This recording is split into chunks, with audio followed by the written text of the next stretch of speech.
Hello दोस्तों, स्वागत है आप सभी का राज सर क्लासेस के यूट्यूब चैनल में। दोस्तों इससे पहले वीडियो में दोस्तों हमने देख लिया था अपवर्तनांक से संबंधित जो भी टॉपिक थे, जैसे कि हो गया आपका कांच के आयताकार सिल्ली से प्रकाश का अपवर्तन।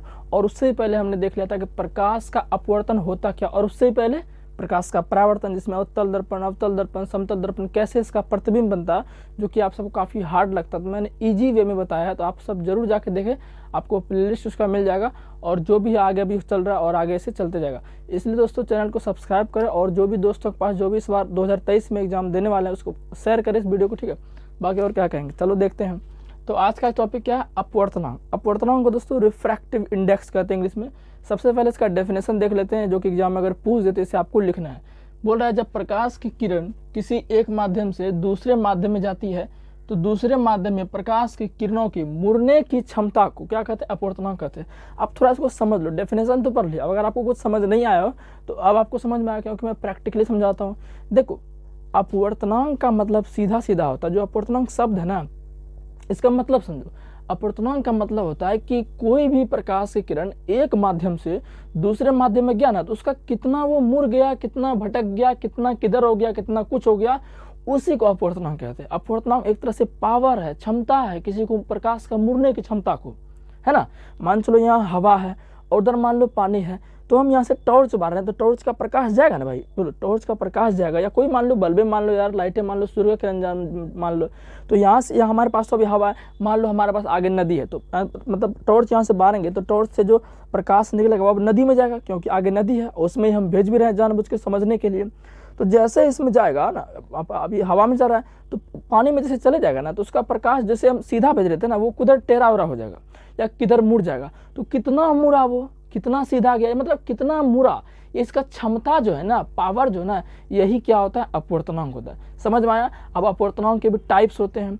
एक होता है आपका निरपेक्ष अपवर्तनांक और एक होता है सापेक्ष अपवर्तनांक। तो देख लेते हैं पहले निरपेक्ष अपवर्तनांक। आप इसको उतारना चाहो उतार सकते हो। एक बार पहले मैं आपको इसका समझा देता हूँ, ये चित्र देखे, ठीक है। देखो ऊपर हमारे पास क्या है, हवा है। क्या है, हवा है। हवा को दोस्तों कहते हैं विरल माध्यम, हम आपको बता दिए। हालांकि ये जरूरी नहीं कि हवा ही विरल माध्यम हो, अगर निर्वात बात कर ले तो निर्वात विरल माध्यम हो जाएगा।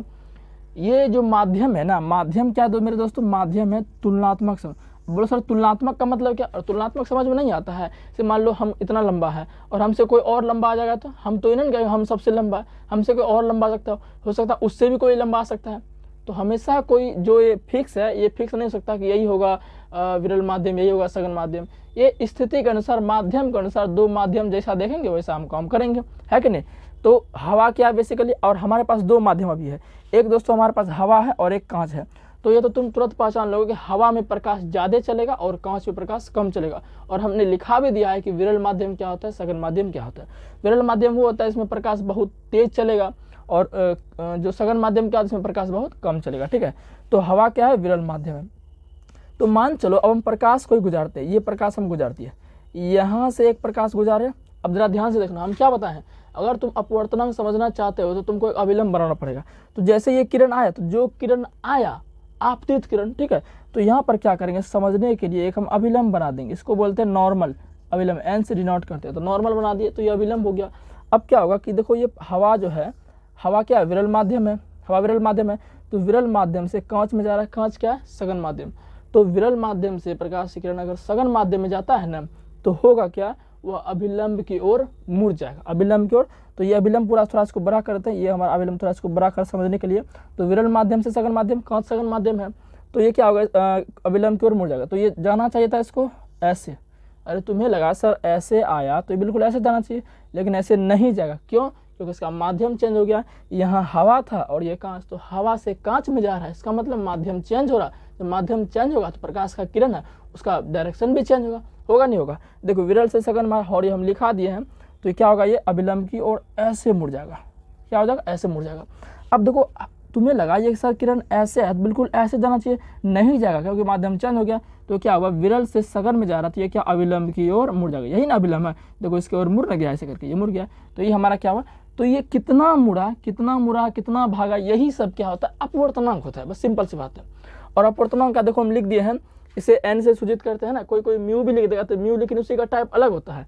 तो किसी माध्यम का सूत्र अगर लिखना चाहते हो, किसी माध्यम का अपवर्तनांक क्या होगा, निर्वात में प्रकाश की चाल, क्या निर्वात या शून्य में प्रकाश की चाल बोल सकते हो। निर्वात में प्रकाश की चाल हम इसको सी बोल सकते हैं, क्या सी बोल सकते हैं, और माध्यम में प्रकाश की चाल इसको भी बोल सकते हैं, ठीक है। तो ये हमारा इसके लिए सूत्र हो जाएगा, ठीक है। तो आई होप कि अपवर्तनांक आपको समझ में आ गया होगा। अब इसके टाइप देखते हैं, टाइप क्या है उसको भी देख लेते हैं, तब तक आप रुके रहिए। तो अगर आपको कोई पूछे कि अपवर्तनांक कितने प्रकार का होता है, तो आपका जवाब होगा अपवर्तनांक 2 प्रकार का होता है। एक होता है आपका निरपेक्ष अपवर्तनांक और एक होता है आपका सापेक्ष अपवर्तनांक। ये आपको याद रख लेना अगर एग्जाम में पूछ ले तो ये आपको लिखना है। और सबसे पहले इसका डेफिनेशन याद होना जरूरी है। तो डेफिनेशन इसका क्या होता है पहले उसको देख लीजिए। डेफिनेशन होता है निर्वात में प्रकाश की चाल एवं माध्यम में प्रकाश की चाल के अनुपात को क्या कहते हैं, निरपेक्ष अपवर्तनांक कहते हैं। और अगर बोलेगा कि निरपेक्ष अपवर्तनांक को किससे सूचित करते हैं, तो इसको म्यू से सूचित करते हैं, ठीक है। हालांकि इसको अगर बोला है तो इसको सिर्फ अपवर्तनांक भी कहते हैं। बोलेगा किस अपवर्तनांक को सिर्फ अपवर्तनांक भी कहते हैं, तो निरपेक्ष अपवर्तनांक जो दोस्तों इसको सिर्फ हम अपवर्तनांक भी कह सकते हैं और इसको म्यू से सूचित करते हैं। तो म्यू बराबर क्या हो जाएगा, C/B। और यहाँ C क्या है, C है निर्वात में प्रकाश की चाल। अगर बोले कि C क्या तो लिख देना यहाँ C क्या है, C प्रकाश की चाल है, और भी क्या है, माध्यम में प्रकाश की चाल। अब जरा ये समझाते हैं आपको, ठीक है ना। अगर समझाते ऐसे तो नहीं होगा, बिना समझाए थोड़ा ना जाएंगे, गर्दा उड़ा देंगे साइंस में, ठीक है ना। चलो देखो, अब मान लो कि फिर से ले लेते हैं एग्जाम्पल। ये हमारा कांच, ये क्या है, कांच। ऊपर क्या है, वायु है। ऊपर क्या है, वायु है। हमसे साइंस पर और समझना ऐसा हो नहीं सकता, ठीक है। अगर आप लास्ट तक हमारे साथ जुड़े रहते तो साइंस में आपका 80 में 80 जरूर आएगा, और अदर सब्जेक्ट मैथ हो गया सब समय आएगा, ठीक है। लेकिन आप जुड़े रहे और चैनल को सब्सक्राइब सब करते जाएं, ठीक है ना। चलो देखो, वायु ले लिए और ये हम कांच, ये क्या ले लिया है, ये हम कांच ले लिए, ठीक है। वायु ले लिए, कांच ले लिए। अब बोलेगा प्रकाश किरण इधर से जाएगा, अभी तुरंत बताया हम कि अभिलंब खींच दिए तो विरल माध्यम से सघन माध्यम में जा रहा था, ये किधर अभिलंब की ओर मुड़ जाएगा। जाना चाहिए था ऐसे, ऐसे नहीं जाएगा क्योंकि इसका माध्यम चेंज हो रहा है, ये ऐसे जाएगा। अब देखो बोलेगा कि बताइए वायु का जो है, अब देखो वायु को हम निर्वात भी बोल सकते हैं। बोलोगे सर निर्वात तो नहीं बोल सकते हैं क्योंकि वायु और निर्वात में जो प्रकाश चलता है ना, थोड़ा थोड़ा इसका डिफरेंस होता है, तो उसको माना नहीं जाता है, उसको नेग्लिजिबल माना जाता है कि वायु और निर्वात में प्रकाश की चाल 3 × 10⁸ मीटर पर सेकंड ही है, इसलिए वायु को निर्वात दोनों को भी बराबर समझो, ठीक है। थोड़ा सा डिफरेंस है। तो ऊपर मान लो निर्वात हो गया और नीचे क्या हो गया, ये कांच हो गया। तो वायु से किस में जा रहा है, कांच में जा रहा है। बोलेगा वायु तो पता है हमको कितना, 3 × 10⁸ है ना प्रकाश चाल। बोलेगा कांच में बताओ, तो कैसे बताएंगे, इस फॉर्मूला से बताएंगे, इस फॉर्मूला से बताएंगे। तो C लिख देंगे और म्यू आपका दिया जाएगा, 2 वैल्यू उसमें कोई दिया जाएगा, उससे आप निकाल सकते हैं, ठीक है। तो ये आपका हो गया निरपेक्ष अपवर्तनांक। अब देख लेते हैं सापेक्ष अपवर्तनांक। सापेक्ष अपवर्तनांक बस यही है, इसमें थोड़ा सा चेंज किया है। थोड़ा सा चेंज ये क्या है कि बोला जब प्रकाश की किरण किसी एक माध्यम से दूसरे माध्यम में जाती है तो माध्यम 2 का अपवर्तनांक 1 के सापेक्ष अपवर्तनांक कहलाता है, 1 के सापेक्ष अपवर्तनांक कहलाता है। अब ये क्या हो गया, ये तो कुछ समझ में आएगा नहीं, तो अब समझ आएगा ना। से हम लिख दिए 1μ2 बराबर माध्यम 1 का प्रकाश, माध्यम 1 में प्रकाश की चाल, माध्यम 1 में प्रकाश की चाल बटे माध्यम 2 में बटे माध्यम 2 में प्रकाश की चाल। थोड़ा समझना इसको, ठीक है, अभी भागना मत, इसको समझो। अब क्या लिख दिए इसको समझो। देखो हम यहाँ लिखे जो 1μ2, इसको म्यू बोलते हैं, ठीक है, इसको क्या बोलते हैं, म्यू बोलते हैं, याद रख लेना। तो 1μ2 इसका मतलब हुआ कि माध्यम 2 का अपवर्तनांक किसके सापेक्ष, A के सापेक्ष। अब माध्यम ले लेते हैं, अब इसको ये एग्जांपल तुमको लिख के दिखा दें, ठीक है ना। अब क्या होगा कि निरपेक्ष में क्या था, निरपेक्ष में हमको एक निर्वात लेने पड़ता था।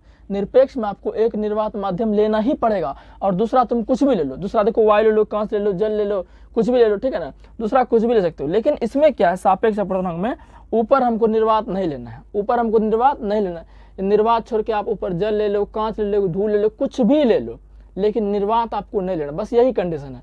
ऊपर निर्वात नहीं लेना और नीचे कुछ भी ले लो। चलो मान लेते हैं आपके बारे में, क्या मान लेते हैं, 1 मिनट दिखा दे, रुक जाओ, थोड़ा सा रुक जाओ, समझ जाओगे। अब ये हमारा कांच हो गया और इधर पानी हो गया, ये क्या हो गया, पानी। तो ये पानी हो गया और ये क्या हो गया, कांच हो गया। तो बोलो क्या पानी में प्रकाश तेज चलेगा कि कांच में प्रकाश तेज चलेगा, तो बोलो सर पानी में प्रकाश तेज चलेगा, तो पानी में प्रकाश क्या तेज चलेगा। अब यहाँ पर देखो पानी में प्रकाश तेज चलेगा, इसका मतलब क्या हुआ, फिर से बात हो गया, जहाँ प्रकाश तेज चलेगा वो क्या होता है, विरल माध्यम होता है। तो पानी यहाँ क्या हो गया, विरल माध्यम हो गया, और ये क्या हो गया, कांच आपका सघन माध्यम हो गया। इतना समझ में आ गया। अब देखो ऊपर निर्वात नहीं है ना, ऊपर निर्वात नहीं है, तो यहाँ क्या होगा, पानी के सापेक्ष कांच का अपवर्तनांक, पानी के सापेक्ष कांच का अपवर्तनांक भी क्या कहलाएगा। तो यहाँ लिख सकते हो, ऊपर यहाँ लिख सकते हो, ऐसे भी लिख सकते हो। 1 क्या है, पहला माध्यम क्या लिया, पानी लिया, ऐसे लिख सकते हो पानी, ऐसे लिख सकते हो पानी ले सकते हो, और म्यू, और यहाँ क्या लिख सकते हो, कांच। तो यहाँ लिख दोगे पानी में प्रकाश की चाल, पानी में प्रकाश की चाल, पानी में प्रकाश की चाल बटे कांच में प्रकाश की चाल, ये लिख सकते हो। और इस तरह से आपका अगर निरपेक्ष सापेक्ष अपवर्तनांक बोले तो ये आपका निकल जाएगा, ठीक है।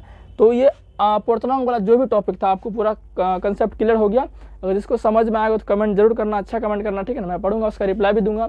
और इससे संबंधित जो भी न्यूमेरिकल है जो कि काफ़ी आपको हार्ड लगते हैं और एग्जाम में पूछ भी देता है, वो मैं आपको कराऊंगा, ठीक है। तब तक के लिए ऑल द बेस्ट।